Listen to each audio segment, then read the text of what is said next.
जिंदगी में अगर दूसरों के सहारे जीना चाहोगे तो याद रखना, दुनिया तुम्हें बीच रास्ते में छोड़ देगी, लेकिन जिस दिन तुम अपने दम पर खड़े हो गए उसी दिन दुनिया तुम्हें झुककर सलाम करेगी। बौद्ध साहित्य में एक प्रसिद्ध वाक्य है, अत्त दीपो भव, अपने दीपक स्वयं बनो। यानी अगर तुम अपने जीवन में प्रकाश चाहते हो तो किसी और से उम्मीद मत करो, बल्कि खुद अपना दीप बनो। यही विचार हमारी इस कहानी का केंद्र है। यह कहानी है एक युवा साधक आरव की, जो जीवन की कठिनाइयों में बार बार टूटता है, लेकिन अंत में समझता है कि जब तक इंसान अपने पैरों पर खड़ा होना नहीं सीखता तब तक दुनिया उसका साथ नहीं देती।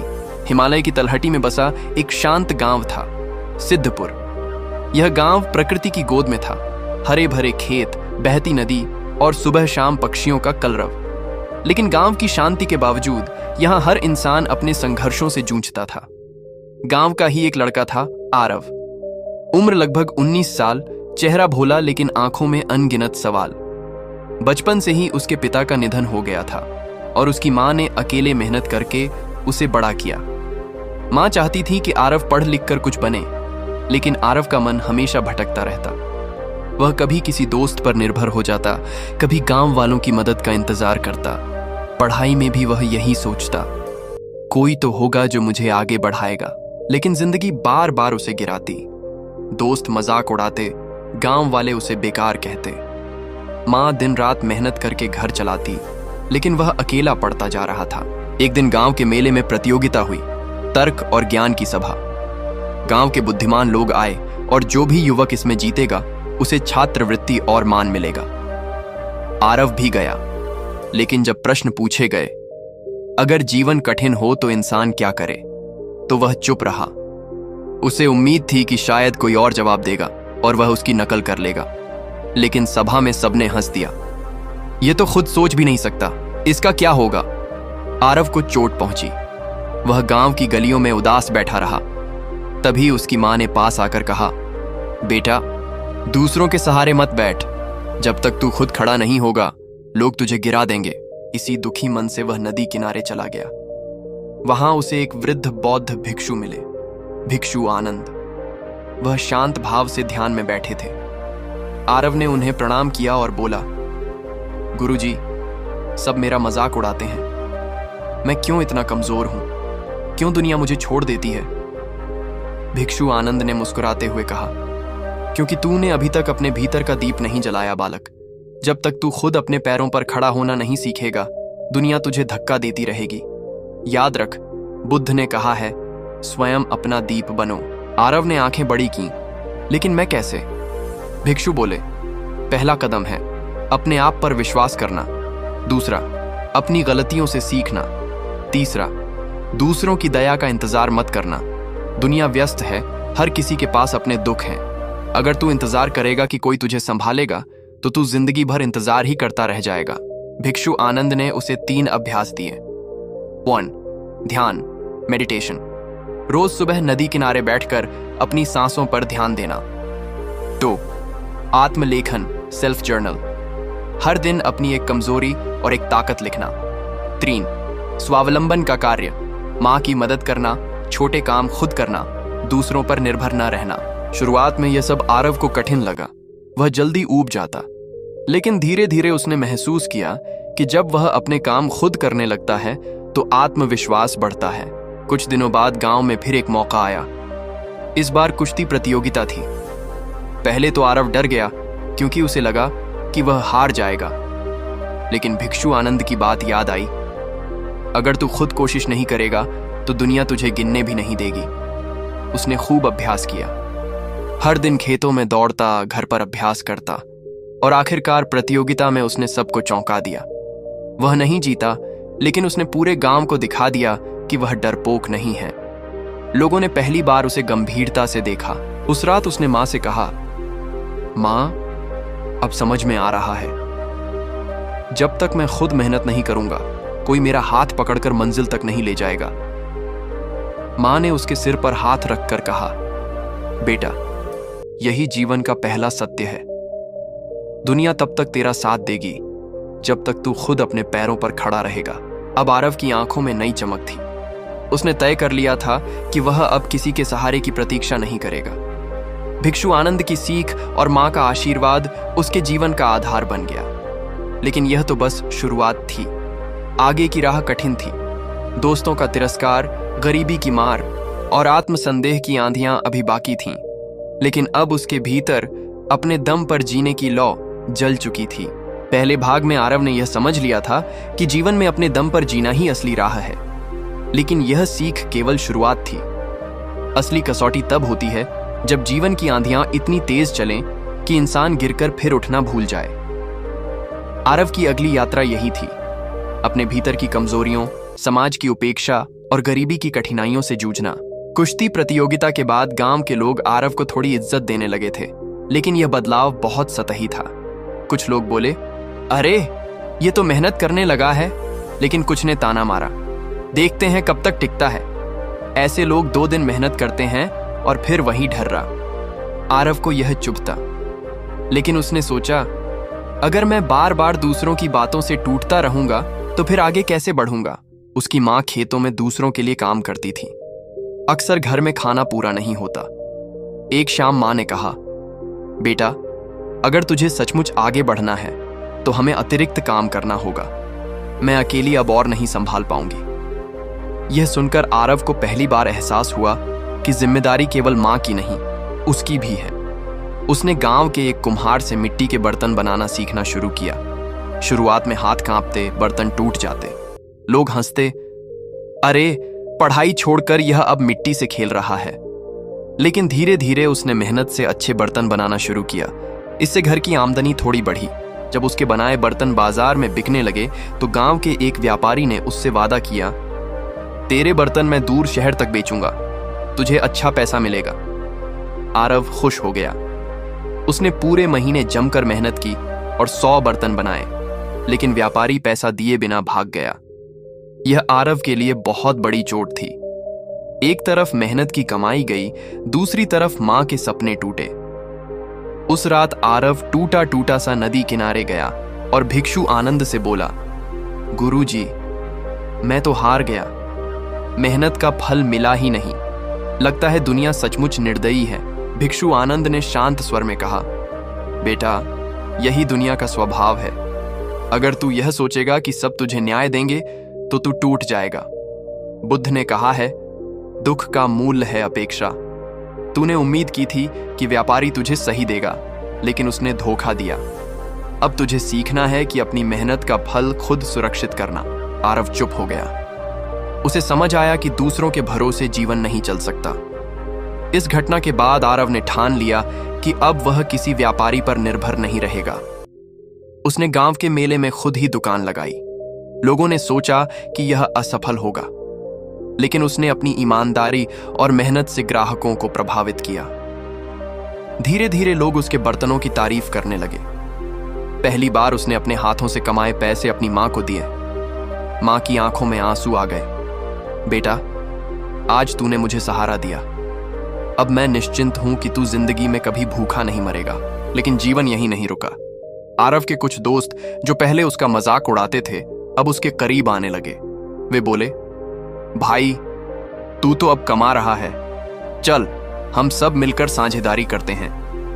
आरव को भरोसा हो गया, लेकिन यह साझेदारी ज्यादा दिन नहीं चली। दोस्तों ने धीरे धीरे उसका सामान बेचना शुरू किया और पैसा छिपा लिया। जब आरव ने सवाल किया तो उन्होंने उल्टा उसे ही लालची कह दिया। आरव का दिल टूटा। उसने सोचा, क्यों बार बार लोग मेरा फायदा उठाते हैं? क्या मैं इतना कमजोर हूं? वह फिर भिक्षु आनंद के पास गया। गुरुजी, हर बार कोई मुझे धोखा दे देता है, मैं कब तक सीखूं? भिक्षु आनंद ने उसे गहरी नजर से देखा और कहा, बेटा, सीखना ही जीवन है। तू यह मत सोच कि धोखा तुझे कमजोर बना रहा है, यह तो तुझे मजबूत बना रहा है। याद रख, जो इंसान अपने दम पर खड़ा होना चाहता है उसे बार बार गिराया जाएगा। यही कसौटी है, लेकिन हर बार गिरकर उठना ही असली जीत है। उन्होंने एक कहानी सुनाई।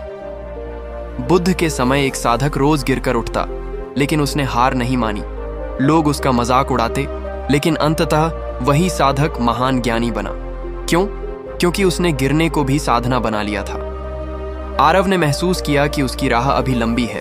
धीरे धीरे उसने बर्तन बनाना, बेचना और अपने काम का हिसाब रखना सीख लिया।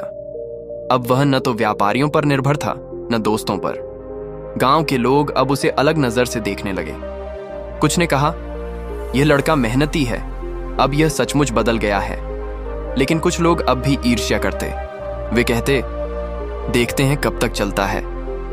आरव को फर्क पड़ना बंद हो गया। उसने समझ लिया था कि दुनिया हमेशा कुछ न कुछ कहेगी। एक दिन भिक्षु आनंद ने उससे पूछा, आरव, अब तुझे क्या लगता है, दुनिया तुझे क्यों छोड़ देती थी? आरव ने गहरी सांस ली और कहा, क्योंकि मैं दूसरों पर निर्भर था। मैं सोचता था कि कोई और मुझे संभालेगा। लेकिन अब समझ में आया है, अगर मैं खुद अपने पांव पर खड़ा नहीं रहूंगा तो दुनिया मुझे धक्का देकर किनारे कर देगी। भिक्षु आनंद ने मुस्कुराते हुए कहा, यही जीवन का दूसरा सत्य है। बेटा, तू अब धीरे धीरे अपने दीपक को जलाना सीख रहा है। अब आरव केवल एक साधारण लड़का नहीं था, वह मेहनती था, आत्मनिर्भर था और सबसे बड़ी बात, उसका आत्मविश्वास लौट आया था। लेकिन आगे अभी सबसे बड़ी परीक्षा बाकी थी, स्वयं की सीमाओं को तोड़कर दुनिया में कुछ ऐसा करना जिससे उसका जीवन और दूसरों का जीवन बदल जाए। अब तक आरव ने बहुत संघर्ष देखे थे, गरीबी, धोखा और समाज का तिरस्कार। उसने मेहनत करना सीखा, आत्मनिर्भर बनना सीखा। लेकिन जीवन की असली परीक्षा अभी बाकी थी, क्योंकि असली शक्ति केवल अपने लिए जीने में नहीं, बल्कि दूसरों के जीवन को भी रोशनी देने में है। 1 साल बाद सिद्धपुर गांव में भयंकर सूखा पड़ा। नदी सूखने लगी, खेत बंजर होने लगे, लोगों के पास खाने को अनाज तक नहीं बचा। गांव में अफरा तफरी मच गई। कुछ अमीर लोग अपने अनाज छिपाकर रखने लगे, गरीब लोग भूख से तड़पने लगे। ऐसे समय में कई लोग गांव छोड़कर शहर भाग गए। आरव की मां ने कहा, बेटा, अब हमें भी कहीं और जाना होगा, वरना यहां भूख से मर जाएंगे। लेकिन आरव चुप रहा। उसके भीतर से आवाज आई, अगर मैं भी भाग गया तो इस गांव का क्या होगा? क्या मैं सचमुच वही बनूंगा जिसे दुनिया छोड़ दे, या मैं कुछ ऐसा कर सकता हूं कि लोग खुद पर खड़े हो जाएं? उसने मां से कहा, मां, हम भागेंगे नहीं, हम सबको साथ लेकर कुछ करेंगे। जब तक इंसान हार मानकर भागता रहेगा, दुनिया उसे छोड़ती रहेगी। अब हमें खड़ा होना होगा। मां ने आंसुओं भरी आंखों से बेटे को देखा। उसे लगा उसका बेटा अब सचमुच बड़ा हो गया है। आरव गांव के चौपाल में गया और बोला, भाइयों बहनों, अगर हम सब अलग अलग रहेंगे तो भूख से मरेंगे, लेकिन अगर हम सब मिलकर काम करें तो शायद बच निकले। नदी तो सूख रही है, लेकिन पहाड़ों से अभी भी थोड़ी धारा आती है। क्यों ना हम सब मिलकर एक तालाब बनाएं? लोग हंस पड़े। अरे, ये काम आसान है क्या? हम भूखे हैं और ये तालाब खोदने की बात कर रहा है। लेकिन कुछ युवाओं ने उसका साथ दिया। आरव बोला, मैं अकेला शुरू करूंगा, अगर तुम चाहो तो साथ आ जाना। अगले ही दिन वह फावड़ा लेकर तालाब खोदने लगा। धूप खड़ी थी, शरीर थक जाता, हाथों में छाले पड़ जाते। शुरुआत में लोग तमाशा देखते, लेकिन धीरे धीरे कुछ बच्चे और औरतें उसके पास आए और मदद करने लगे। फिर कुछ युवा भी जुड़ गए। धीरे धीरे यह काम गांव का सामूहिक अभियान बन गया। भिक्षु आनंद दूर से यह सब देख रहे थे। उन्होंने सोचा, यही असली साधना है। जब इंसान खुद अपने दम पर खड़ा होता है, तभी वह दूसरों को भी उठाने की शक्ति पा लेता है। कई हफ्तों की मेहनत के बाद तालाब तैयार हुआ। पहाड़ी धारा का पानी उसमें भरने लगा। गांव वालों के चेहरों पर पहली बार उम्मीद की किरण जगी। अब उनके पास पानी था, खेती फिर से हो सकती थी। गांव का मुखिया आरव के पास आया और बोला, बेटा, तूने हमें बचा लिया। अगर तू न होता तो शायद हम सब गांव छोड़ देते। अब वही लोग जो कभी उसका मजाक उड़ाते थे, उसे सम्मान देने लगे। एक शाम आरव फिर भिक्षु आनंद के पास गया। गुरुजी, आज गांव मुझे सम्मान दे रहा है, लेकिन मैं जानना चाहता हूं, क्या अब मेरी राह पूरी हो गई? भिक्षु आनंद ने मुस्कुराते हुए कहा, बेटा, राह कभी पूरी नहीं होती। तूने अपने दम पर जीना सीखा, दूसरों को भी जीना सिखाया। यही असली साधना है। लेकिन याद रख, असली दीपक वही है जो खुद जलकर औरों को रोशनी दे। जब तक तेरे भीतर यह ज्वाला है, तब तक दुनिया कभी तुझे नहीं छोड़ेगी। आरव ने प्रणाम किया। उसे अब समझ में आया कि जीवन का उद्देश्य केवल खुद को बचाना नहीं, बल्कि औरों के लिए रास्ता बनाना है। उस रात आरव ने अपनी मां से कहा, मां, अब मुझे समझ आ गया है, जब तक इंसान दूसरों का इंतजार करता है, दुनिया उसे छोड़ देती है। लेकिन जब वह अपने दम पर खड़ा होता है और दूसरों को भी खड़ा करता है, तब दुनिया उसका साथ देने लगती है। यही जीवन का सत्य है। मां की आंखों से आंसू बह निकले। उसने बेटे को गले लगाया और कहा, तू सचमुच मेरा दीपक है। आरव अब गांव के लिए प्रेरणा बन गया था। लोग कहते, यह लड़का हमें सिखा गया कि अपने दम पर जीना ही असली ताकत है। भिक्षु आनंद की बातें अब उसके भीतर गूंज रही थीं। अत दीपो भव, अपने दीपक स्वयं बनो। यह कहानी केवल आरव की नहीं, बल्कि हर उस इंसान की है जो दूसरों पर निर्भर रहकर जिंदगी जीना चाहता है। दुनिया किसी को मुफ्त में सहारा नहीं देती। अगर हमें जीना है तो खुद अपने पैरों पर खड़ा होना होगा। और जब हम खुद मजबूत बन जाते हैं, तभी हम दूसरों को भी ताकत दे सकते हैं। यही है जीवन का सबसे बड़ा बौद्धिक और आध्यात्मिक सबक। याद रखो, बुद्धा ने कहा था, अत दीपो भव, अपने दीपक स्वयं बनो। किसी और से उम्मीद मत रखो, क्योंकि असली ताकत तुम्हारे भीतर है। अगर यह कहानी दिल को छू गई हो तो इसे शेयर करो। और हाँ, चैनल को सब्सक्राइब करना मत भूलना, क्योंकि हो सकता है तुम्हारी एक क्लिक किसी और की जिंदगी बदल दे।